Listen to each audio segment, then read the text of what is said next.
오늘은 이제 잠언 27장 940페이지인데 오늘 말씀 주보 있는 것만 가지고 나눌 거니까 안 찾으셔도 될 거예요. 자, 6구절 우리 같이 읽어봅니다. 시작. 너는 내일 일을 자랑하지 말라. 하루 동안에 무슨 일이 일어날는지 네가 알 수 없음이니라. 타인이 너를 칭찬하게 하고 네 입으로는 하지 말며 외인이 너를 칭찬하게 하고 네 입술로는 하지 말지니라. 면책은 숨은 사랑보다 나으니라. 친구의 아픈 책망은 충직으로 말미암는 것이나 원수의 잦은 입맞춤은 거짓에서 난 것이니라. 배부른 자는 꿀이라도 싫어하고 줄인 자에게는 쓴 것이라도 다니라. 고향을 떠나 유리하는 사람은 보금자리를 떠나 떠도는 새와 같으니라. 아멘. 성탄절 우리 말씀은 오늘 저녁도 있고 내일 바로 있기 때문에 내일 나누기로 하고요. 지금 잠언을 계속 큐티 생명의 삶을 하고 있는데 이제 올해 이달 말까지 맞춰지죠. 그래서 오늘은 그 27장 내용을 중심으로 그리스도인의 지혜로운 삶이란 제목인데 우리는 그리스도인이죠. 지혜로운 삶을 산다. 지혜롭다는 말은 여러분 사전에 찾아보면 어떤 이치를 빨리 깨닫고 그것을 잘 처리하는 능력이거든요. 그죠? 사람이 지혜롭네, 지혜롭게 일을 처리하네, 지혜롭게 사네, 그렇게 하는데 우리 성경에서 말하는 지혜는 하나님의 방법, 말씀의 방법 그대로 사는 게 지혜예요.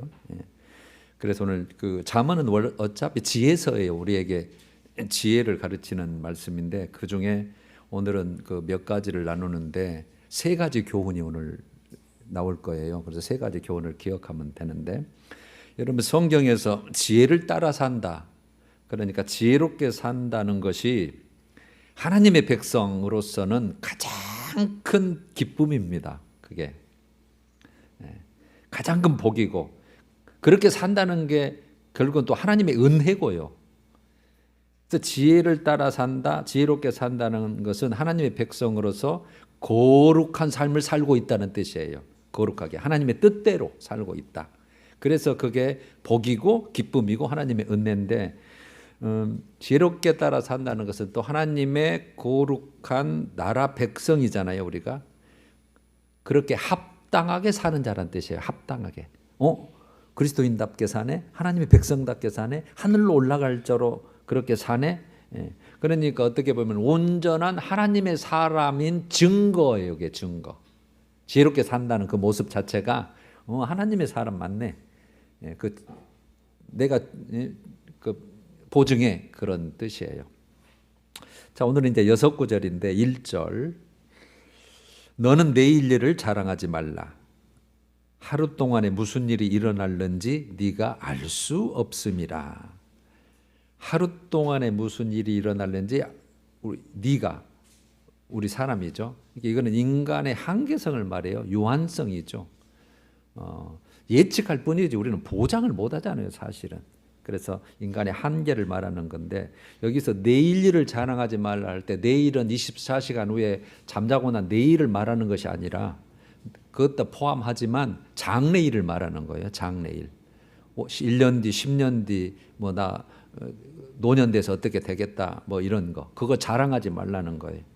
그러면 여러분 내일 일을 자랑한다고 하는 것은 나는 10년 뒤면 이렇게 부자가 돼 있을 거야. 나는 몇 년 뒤면 나는 높은 관직에 있을 거야. 뭐 이렇게 우리가 뭐 자랑할 수 있잖아요. 나는 그때는 떵떵거리고 살 거야. 막 이렇게 내일 일을 자랑한다고 하는 것은 자기 자신을 신뢰하는 거잖아요. 나는 할 수 있어.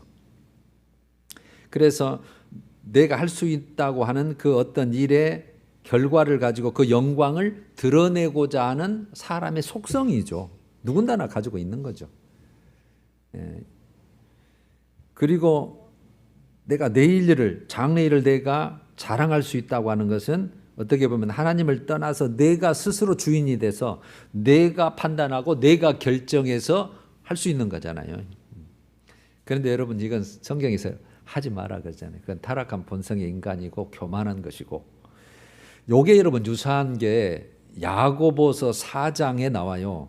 14절에서 16절을 읽어보면 14절에 내일 일을 너희가 알지 못하는도다. 너희 생명이 무엇이냐? 너희는 잠깐 보이다가 없어지는 안개니라. 여러분, 사람을 안개에 비유를 해요. 또 어때는 버러지로도 기록했다가 또 아침 이슬이라고도 했다가, 그러니까 순간이라는 것이죠. 하나님의 영원한 시간에 비하면 순간 점에 불과한 거죠. 우리가 100년을 산다 그러면 굉장히 길게 느껴져도 살고 나면 정말 짧잖아요. 지금 내가 언제 이렇게 됐지? 이런. 그래서 잠깐, 성경은 항상 잠깐, 영혼에 비해서는 너무 짧으니까 너희 생명이 무엇이냐? 잠깐 안개와 같다. 15절, 그래서 우리가 해야 될 도리가 나와요. 너희가 도리여 말하기를 주의 뜻이면, 그러니까 하나님의 뜻이면, 말씀의 것이면, 말씀이 이렇게 하라고 하면, 하나님이 그렇게 요구하면이라는 뜻이죠. 주의 뜻이면 우리가 살기도 하고 죽기도 하건다는 뜻이에요. 그러니까 사는 것, 죽는 것이 다 주님의 뜻 안에 있고, 또 이것 저것을 하리라 할 것이거늘, 그러니까 주의 뜻이면 아멘 하겠습니다. 순종하겠습니다. 하지 마라 그러면 예, 안 하겠습니다. 그러니까 이것저것을 하리라 할 것이거늘, 이제도, 그러니까 이제도라는 말은 지금 너희가는 그 야고보가 그 교인들에게, 그리스도인들에게 예수를 믿은 이후에도 아직도 너희가 허탄한 자랑을 하니, 이렇게 허탄한 자랑, 세속적인 거, 아까 같이 다 내일 이렇게 될 거야, 나는 할 수 있어, 뭐 이런 거, 허탄한 자랑을 하니 그러한 자랑은 다 악한 것이라 그랬어요. 그래서 항상 성경은 선과 악을 딱 구분해놔요. 그래서 하여튼 하나님 안에 있는 것은 무조건 선이고 아니면 다 악이에요. 죄란 뜻이에요. 아닌 것 같아도 다. 그래서 여러분, 하나님의 기준은 제가 항상 우리 생각보다 상상 이상으로 높아요. 제일 이해하기 쉬운 게 살인하지 말라, 간음하지 말라가 바로 마태복음 5장 6장에 나와버리잖아요. 옛날에 사람 안 죽이면 살인 안 한 것인데 예수님 이후에는 어떻게 바꿔져 버려요? 사람에게 미워하는 자마다 살인하는 자, 바보, 너 바보야, 이렇게 하는 자마다 살인한 자요, 음욕을 품은 자마다 간음한 자라고 그래보니까 안 걸릴 자가 없는, 그만큼 높다는 뜻이에요. 그만큼 하나님의 거룩 같다는 뜻이고요. 자, 이제 그 예를 하나씩 들어보면 내일 일을 자랑하는 게, 제가 구약의 하나에 떠오르는 인물이 에스더서의 하만이라는 제2인자가 나오죠. 이스라엘 백성들이 포로로 잡혀갔을 때에 아하수에로 왕 때죠. 아하수에로 왕. 아하수에로 왕 때 제2인자인 하만이 있었고, 포로로 잡혀간 유다인 모르드게와 에스더가 왕비가 됐죠. 근데 모르드게와 에스더는 믿음의 사람이고 하나님의 사람이죠. 그런데 이에 유다인의 대적자 아말렉 사람 하만이가 마음에 안 든다고 저거 다 죽여야 되겠다, 저것만 죽인 거 성이 안 찬다, 유다인들은 싹 죽이겠다고 하는 어떻게 도장 의인을 찍어가지고 지금 그렇게 지금 된 거잖아요. 그래서 자기 집에 장대를 높이 10m 이상 되는 장대를 달고, 이제 이 도장이 시행되는 날, 내일이면 저거 장대에다가 내가 목을 잘라서 단다. 그래가지고 호언장담했는데 하루아침에 바뀌어버리잖아요. 오히려 누가 달려요? 하만이 자기가 그에 달리고 모르드게는 높아지고 하만은 죽어서 멸망하고 망하는 것이고, 하루아침에, 하루만입니다. 그게 성경에 보면 하루만에. 그 다음날 에스더가 간청하고 모르드게의 그 공적이 왕에게 밝혀져 가지고 하루아침에. 그 다음에 이제 신약이라면 누가복음 12장에 어리석은 부자가 나와요. 소출이 풍성해요. 먹을 게 많아요. 야, 곡간이 적다, 크게 지어요. 그리고 우리가 먹고 마시고 즐거워하자 그러거든요. 쉬고 먹고 마시고 즐거워하자. 그때 예수님께서 이 말씀을 하시는 거죠. 이 어리석은 자요, 오늘 밤 네 영혼을 도로 찾으리니. 예수님만 이런 말씀을 할 수 있는 거예요. 도로 찾는단 말은 내가 줬으니까 하나님이 자기 거니까 가져가면 끝나는 거예요. 우리 생명도 똑같은 거예요. 전부 다 여러분, 우리 생명을 주신 거잖아요. 하나님이 우리가 심장 뛰게 만드는 게 아니라 막 하나님 멈춰 그러면 끝나는 거잖아요. 그래서 네 영혼을, 네 생명이죠, 네 생명을 도로 찾으려니 네 가진 게 네 것이 되겠느냐, 이 어리석은 자야. 하루 한 일을 못 내다본다는 거죠. 그래서 내일 일을 자랑하지 마라. 물론 여러분 내일 일을 자랑하지 말라 그러니까 그럼 아무렇게나 살아야 되겠다 이런 생각이 들 수도 있는데 요 본문의 가르침은 우리가 미래를 위한 선한 계획을 세우는 일에까지 그걸 배제하는 것은 아니에요. 우리 최선으로 다 계획하고 하나님 뜻대로 살아야 되는데 오늘 교훈은 이거예요. 인간의 장래사, 그러니까 내 앞길에 어떤 미래 일을 결정하시는 분은 하나님이란 뜻이에요. 아무리 우리가 계획을 해도, 그러니까 우리가 아무리 우리를 계획해도 그것을 움직이는 것은 하나님이세요. 결정하시는 하나님. 여러분들이 지금 인생을 생각해 볼 때 여러분들 이렇게 내가 살리라고 내가 이 길을 걷고 있으리라고 거의 맞는 분이 거의 없으세요. 거의가 내가 이렇게 아프리라고 내가 또 이렇게 어려움을 겪으리라고 상상할 수 없는 거예요. 상상할 수. 근데 우리는 참고 견디고 어떻게 살아야 되니까 이 생명을 유지해야 되니까 좀 살고 있는 거지 가만히 돌아보면 내 뜻대로 되는 게 거의 90% 이상 없습니다. 사실. 하나니까 딱 맞으니까 그게 가는 거지. 그래서 내 장래일을 결정하시는 분은 하나님이시다. 여러분들 자녀들도 마찬가지예요. 여러분 자녀들도 다 계획하고 못해도 나중에 어떻게 틀어질지 방향이 바꿔질지 알 수 없고요. 저는 나라의 운명도 마찬가지라고 생각을 합니다. 지금 세계적으로 이제 곳곳에서 분쟁이 일어나고 전쟁이 일어나고 지금은 한 3군데죠. 러시아 우크라이나, 그다음에 이스라엘 하마스, 그다음에 터키가 시리아 침공하고 또 중국은 대만을 통일하겠다고 공언을 했고 또 북한은 저렇게 우리를 이렇게 적화하려고 끝내 하여튼 탐욕을 부리고 있고 언제 터질지 어떻게 알 수 없는 거잖아요. 그러니까 우리가 내일 일을 그래서 자랑할 수가 없어요.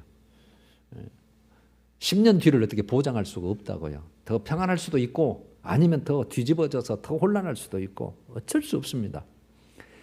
그것도 뭐 땅은 또 가만히 있습니까? 언제 지진이 날지 어떻게 또 이상 기온이 돼서 어떻게 견딜 수 있을런지 없을런지 여러분 30년이 되면 기후가 1.5도가 완성이 돼서 되면은 그때는 더 지금보다 몇 배의 더 환란이 온다고 하니까 어떻게 될 수 없는 거잖아요.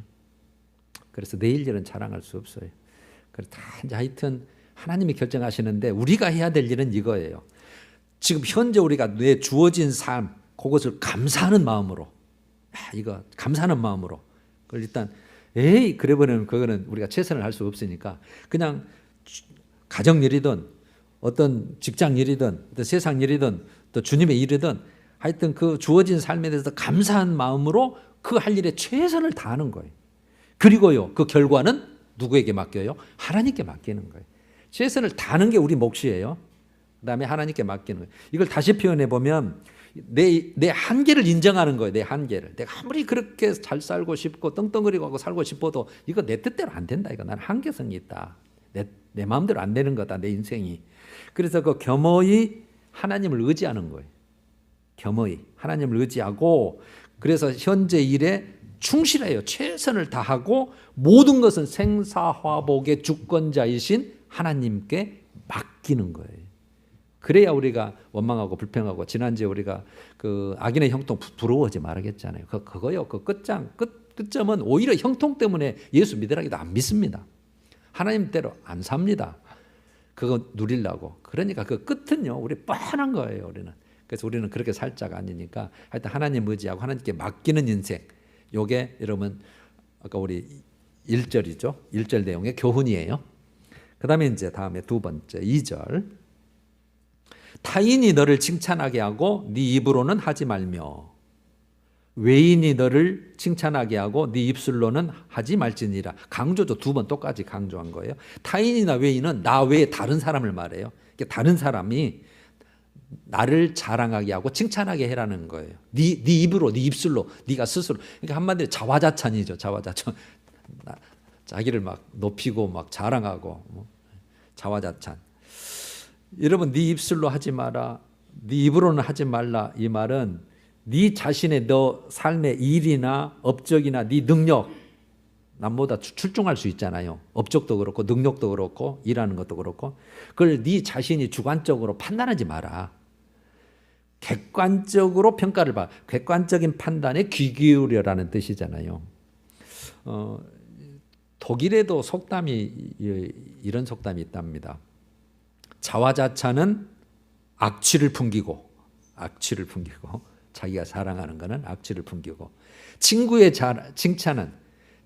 칭찬은 절뚝거리게 하며 이게 뭔가 정상이 아니에요. 그거는 바른 게 아니에요. 절뚝거리게 하며 낯선 사람의 칭찬은 맑은 종소리를 낸다. 이런 속담이 있네요. 맑은 종소리. 여러분 그게 같은 뜻이 잠언 지금 우리가 27장 보자는데 똑같은 21절에 있어요. 같은 장의 21절에 도가니로 은을 풀무로 금을 칭찬으로 사람을 단련하느니라 이 말씀이 있거든요. 이렇게 다 말이 생략되어 있는데 도가니로 은을 단련하는 것 같이 풀무로 금을 단련하는 것 같이 칭찬으로 사람을 단련한다 그 말인데 여러분 여기서 단련이라는 것은 시험한다는 뜻이에요. 달아본다는 뜻이에요. 달아봐. 칭찬으로 사람을 달아봐. 사람을 시험해 보는 거예요. 그러니까 여기는 두 가지 뜻이 있어요. 칭찬이 시험 도구라는 거예요. 시험 도구. 칭찬을 해보는 거예요. 그러니까 칭찬을 어떤 사람이 받았을 때에 그 반응이 어떠냐에 따라서 그 사람이 어떤 사람이냐는 게 드러난다는 거죠.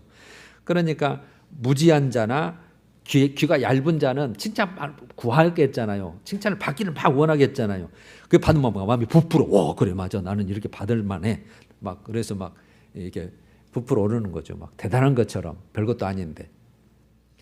그런데 지혜로운 자가 칭찬을 받으면 겸손하게 아니에요. 만약에 다른 사람에게 그런 조건이 됐다면 나보다 더 잘했을 거예요. 이러면서 그냥 감사하면서 겸허하고 오히려 그것을 더 분발하고 진보해서 그러니까 약이 되는 거예요. 칭찬이.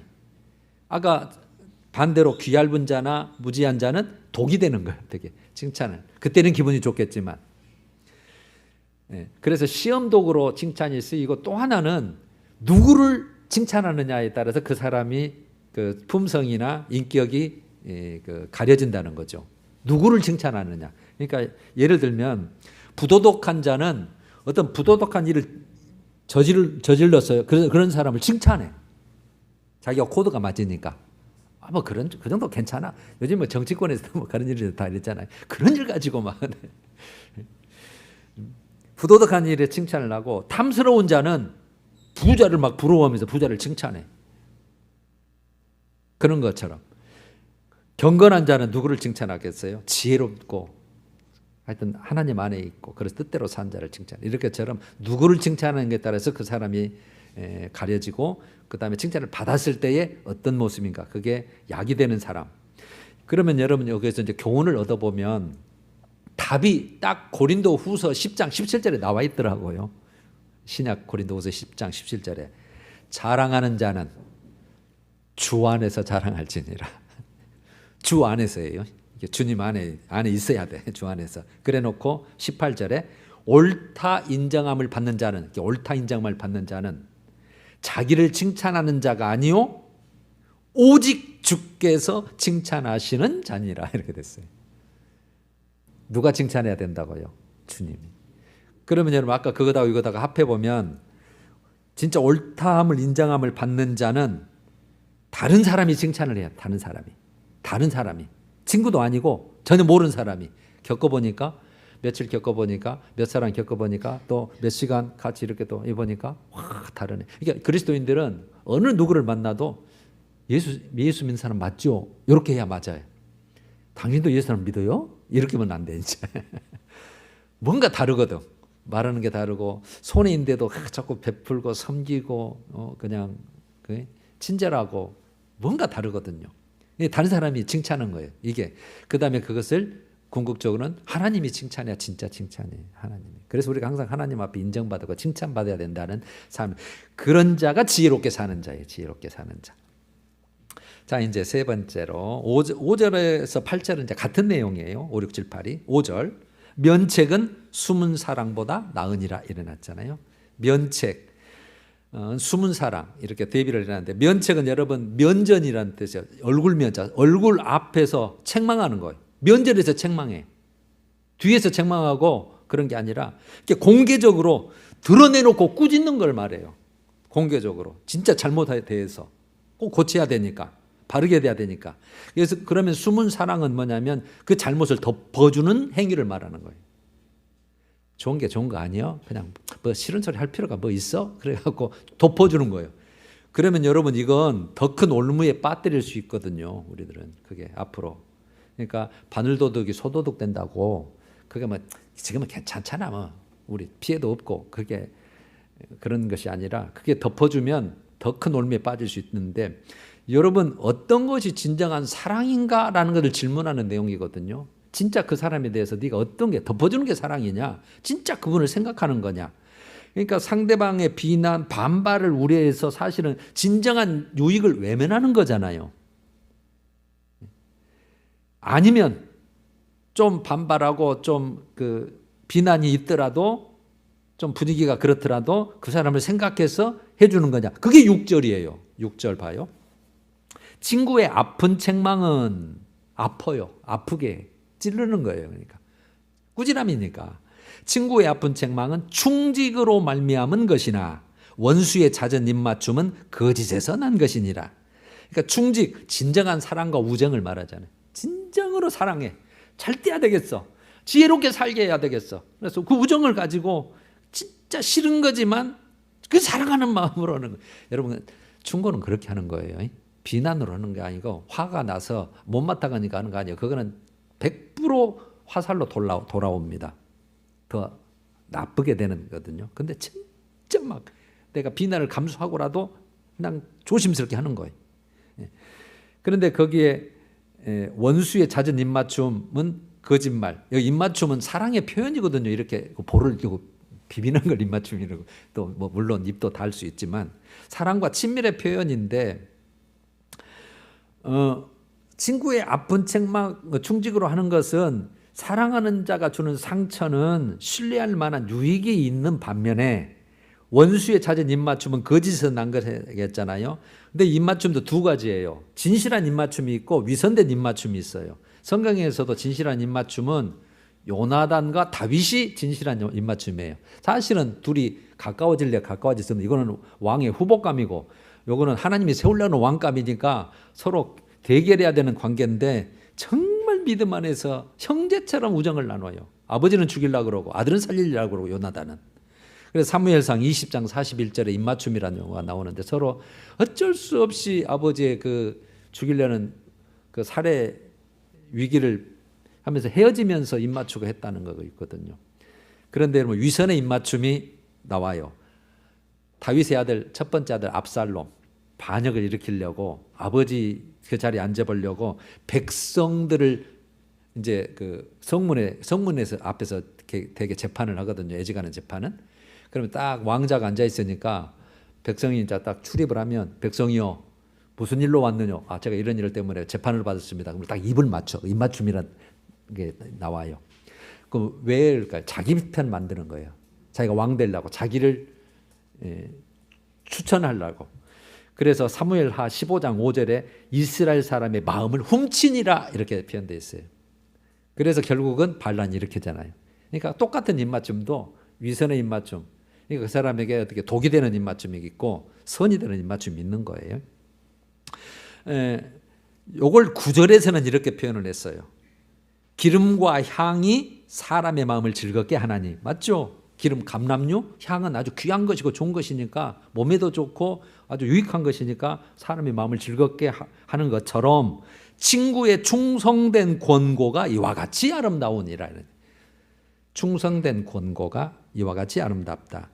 여러분 같은 장 17절에도 이 말이 있어요. 17절 철이 철을 날카롭게 하는 것 같이 철이 철을 날카롭게 하는 것 같이 사람이 그의 친구의 얼굴을 빛나게 한다.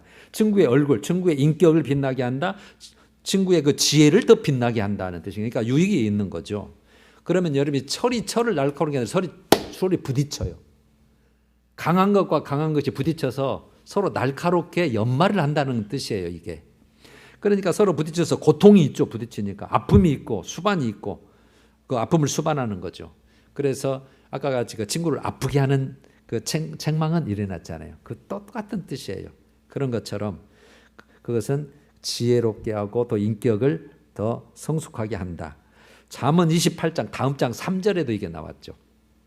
사람을 경책하는 자는, 그러니까 바르게 꾸짖는 자를 말해요. 사람을 경책하는 자, 바르게 꾸짖는 자는 혀로 아첨하는 자보다 나중에요. 나중에. 이게 이제 문제예요. 지금은 싫은 소리가 들어. 지금은 막 아첨하고 거짓 입맞춤은 사람이 좋아. 근데 나중에는 더욱 사랑을 받느니라. 귀중함에 여김을 받는다. 더 고맙다는 말을 듣는다는 뜻이에요. 나중에 고맙다. 철이 들면. 그 다음에 이제 본문 7절을 보면 배부른 자는 똑같은 내용이에요. 배부른 자는 꿀이라도 싫어하고 줄인 자에게는 쓴 것이라도 다니라. 이거 다 이해할 수 있겠잖아요. 배부른 자와 줄인 자. 꿀, 쓴 것. 그래서 뭐 하나는 달고 하나는 쓴 거잖아요. 그런데 배부른 자는 그 좋은 꿀, 마음에도 달고 뼈에 양약이라고 하는 16장 24절 말씀처럼 이 좋은 것을 싫어해. 배부르니까. 이 뜻이 뭐냐면 헛된 것으로 가득 차 있는 사람은 지혜의 말씀, 지식의 말씀, 진리의 말씀, 이 올바른 것을 경멸하고 멸시하고 귀하게 여기지 않는 거예요. 진짜 백인데 사실은 그걸 담아 넣어야 되는데 그게 별 필요 없어. 나 세상 것 다 가졌어. 부족한 거 없어. 예수 안 믿어. 하나님 대충 믿어. 뭐 이런 식이. 말씀은 이렇게 했지만 뭐 꼭 그렇게 살아야 되냐? 뭐 이렇거든. 그러나 줄인 자에게는 쓴 것이라도 단다. 이렇게 입에는 쓰지만 영혼에는 달고 유익한 거예요. 양약이죠. 영적 기쁨이 있고 충만한 거. 써. 근데 그게 써. 이게 쓴 약이 여러분 몸에 좋다고 하는 거죠. 우리나라 격언이나 속담처럼 똑같은 거예요. 그러니까 줄인 자는 영혼이 막 목말라. 갈급해. 하나님, 내가 더욱더 변해야 되고 거룩하게 살아야 되고 더 지혜롭게 살아야 되고 하나님의 사람처럼 살아야 되고 막 갈급함이 있어. 그러니까 막 뭔가 더 담고 싶어. 심령이 가난한 자는 복이 있나니, 이게 그 말씀이에요. 심령이 가난한 자는 복이 있나니 천국이 저희의 것임이라. 그런 것처럼 그래서 어떤 그 유익한 충고, 아까 충직으로 하는 거, 지혜의, 지식의, 진리의 어떠한 그 권면, 증거, 그것을 달게 받아들여요. 달게. 지금은 써요. 달게 받아들여. 그래서 그것을 더욱더 영적 성숙으로 가지고 나가는 거예요. 빨리는 안 되더라도. 그래서 여러분, 저도 항상 그 결론을 보면, 그래서 말씀을 보고 묵상하는 시간을 갖지 않으면 이게 안 돼요. 기분 나쁘고 끝나버리지. 그걸 가지고 말씀을 봤으면, 누가 들었으면, 또 어디에서 경험이 됐으면, 하나님, 내가 그렇게 살았네요. 맞아요. 그렇게 살아야 되는데 참 그 사람 고맙네요. 그 사람 입을 통해서 나를 꾸짖어 주시고 깨닫게 하시니. 이렇게 되지. 그런 시간 안 가지면 지가 뭐라고 이렇게 하고 끝나버린다. 그래서 저도 항상 결론이 그거더라고요. 말씀 보고 묵상하는, 기도하는 거예요. 하나님 앞에서. 여러분 이제 마지막 8절이 나왔잖아요. 똑같은 거예요. 다 내용이. 고향을 떠나 유리하는 사람은 보금자리를 떠나 떠도는 새와 같으니라. 이게 고향과 보금자리를 비유해 놓은 거잖아요. 여기서 고향을 유리한다면은 그 방황하는 자잖아요. 떠나서. 그럼 여기서 고향은 뭘 상징하냐면, 아까 보금자리가 안전을 뜻해요. 새가 거길 떠나면은 누구한테 잡아먹을지, 독수리가 잡아먹을지 뭐 모르잖아요. 그래서 안전을 상징한다면, 고향은 뭘 상징하냐면, 여기 이스라엘 백성들에게, 유대인들에게 준 거잖아요. 하나님이 허락해 주신 기업의 땅을 떠난 자. 그러니까 그 룻기에서 나오죠. 그 떠나서 모압으로 먹고 살려고 가다가 큰 낭패를 당하는 것처럼 하나님이 기업으로 주신 땅을 떠났다거나, 그다음에 이스라엘 공동체를 고향, 또는 우리 교회가 어떻게 보면은 여기에 고향으로 상징되는 거예요. 그다음에 하나님을 떠난 그런 사람은 안전하지 않다는 뜻이거든요. 그러니까 지혜를 떠나고 훈계를 떠나고 방황하는 자는 결국은 그 안전을 떠나는 자와 똑같다, 그런 뜻인데요. 자, 그래서 5절에서 8절까지 교훈을 한번 얻어봐요. 오늘 이게 어떻게 보면 세 가지 중에 핵심이에요. 자, 지혜로운 자, 그 다음에 영적인 친구가 가장 복된 친구고 귀한 친구다, 좋은 친구다는 뜻이에요. 그러면 지혜로운 자, 영적인 친구가 누구가 돼야 되냐면 교회가 돼야 되고, 믿음의 공동체가 그런 자가 돼야 되고, 믿음의 사람들이 지혜로운 자, 영적인 친구가 되는 거예요. 그 결과로 하나님 안에서 우리가 더욱더 경건해지고 더욱더 지혜로워지고 더욱더 선해지고 거룩해지고 더욱 서로 강하게 되고 서로 또 격려가 되고 힘이 되는 거예요. 이거는 여러분 그리스도 안에서만 발견할 수 있는 거예요. 세상에서는 좀 힘들고 격려되고 기분도 좋지만 그때뿐이에요. 그건 세상 그냥 속하는 것뿐이에요. 그러나 영적인 거, 지혜로운 거, 진리, 말씀, 하나님 거 그거는 여러분 교회나 여러분 믿음의 사람이나 교회 공동 그래서 교회가 중요한 거예요. 나는 교회 떠나서 신앙생활할 수 있다. 그거 여러분 안 됩니다. 그게 진짜 힘쓰고 힘써서 그 본전이나 하면 다행이지 반드시 퇴보하기 쉬워요. 그거. 그러나 자꾸 공동체에 붙어서 그래서 예배 드리고 그 다음에 서로 믿는 자하고 친분을 나누고 친교하고 교제하고 오늘 저녁에 모이는 것도 그런 성격이에요. 그런 거 모여서 우리끼리 하고 서로 즐거워하고 하나님 다 그 잔치에 다 와서 빠지면 막 서운하잖아요. 생일 반째 빠지면 여러분들 뭐 좋은 음식 차려놓고 빠지면 얼마나 서운해요. 그런 것처럼 그래서 오늘 다 오늘 뵙기를 원해요. 애기들부터 싹 해가지고 애들이 와 우리 저런 분도 계셨네, 우리 할머니 같은 분도 있네, 막 저렇게 좋아하시네. 그게 다 그 따뜻함과 그리움이 느껴지는 거거든요. 그들이 굉장히 유익한 거죠. 자 이제 여기서 제일 중요한 게 나와요. 자 이렇게 되기까지 절대적인 조건이 있어요. 절대적인 조건. 그게 잠언 25장 12절입니다. 다 찾아보셔도 좋겠어요. 잠언 25장 12절. 제가 수요일 날 우리 나눴던 건데 우리 혹시 찾았으면 찾으신 분만 같이 읽어보십시다. 짧아요. 시작. 슬기로운 자의 책망은 청종하는 귀의 금고리와 정금 장식이니라. 첫 번째 조건이 슬기로운 자의 책망, 그 지혜로운 자의 책망이 있어야 돼요. 여러분들 항상 칭찬만 하고 잘한다 그러고 물론 잘한 게 있기 때문에 하는 거예요. 맞아요. 그래서 여러분 그거 받았을 때 우리는 항상 감사로 돌리고 내가 잘못하는 거, 내가 고쳐야 될 거, 변화돼야 될 거, 거룩해야 될 거, 하나님 뜻대로 살아야 될 것을 누가 나에게 가르쳐 줄까? 내가 못 깨달으면 누가 깨닫게 해줄까? 이 사람이 있어야 된단 말이에요. 그게 여러분 우리 공동체가 될 수 있는 공동체. 부부가 될 수도 있고 여러분들의 친구가 될 수도 있고 또 뭐 부자간에도 될 수도 있고 얼마든지요. 이 지혜로운 자의 책망을 꼭 하나가 있어야 되고 없으면은 뭐 다 잘한 줄 아니까. 그 다음에 더 중요한 게 청종하는 귀입니다. 들을 줄 아는 귀라는 게 들을 줄 아는 귀. 겸손하게 겸허하게. 그러니까 슬기로운 자의 지혜로운 자의 책망이 약이 되느냐 독이 되느냐는 무엇에 달려 있어요? 네가 뭔데 나한테 그래? 안 만나 이제. 이렇게 되면 독이고 와 내가 아프지만 아까 아픈 책망이라고 했잖아요. 아프지만 내가 사는 것이구나. 정말 고맙다. 저 사람은 가까이 해야 될 사람이다. 밥이라도 한 개 더 사줘야겠네. 이렇게 들을 줄 아는 귀. 나는 설교도 마찬가지라고 봐요. 들을 줄 아는 귀. 여러분들이 성경을 봤어도 나는 마찬가지라고 봐요. 성경을 봤을 때 별말이 다 없고 이것도 걸렸네. 저것도 걸렸네. 이것도 못 찾았는데 이거는 내가 잘 살고 있네. 감사하네. 그러면서 못 사는 거 있으면 들을 줄 아는 귀. 그랬을 때 진짜 참된 삶의 변화가 있습니다. 이렇게 됐을 때 진짜 영적 기쁨과 충만이 있어요. 여러분들 다 느껴보시고 있으실 거 아니에요. 내가 하나씩 바꿔져서 하나님 안으로 들어가는 거. 그래서 지혜롭게 하나라도 어떻게 살고 바꿔지는 것이 얼마나 기쁨이 있는지, 그 영적 기쁨이 있는지. 꼭 나는 그게 성령이 주시는 기쁨이라고 나는 그렇게 표현을 하고 싶거든요. 성령이 기뻐하시는 거. 이 안에 있는 성령 하나님이 주인이신데 그분 뜻대로 맡아주니까 그 여름 추수 때의 얼음 냉수처럼 성령님이 너무 시원해서 기뻐하신 거라서 좋다. 그러니까 나도 막 덩달아 기쁜 거예요. 영적 기쁨.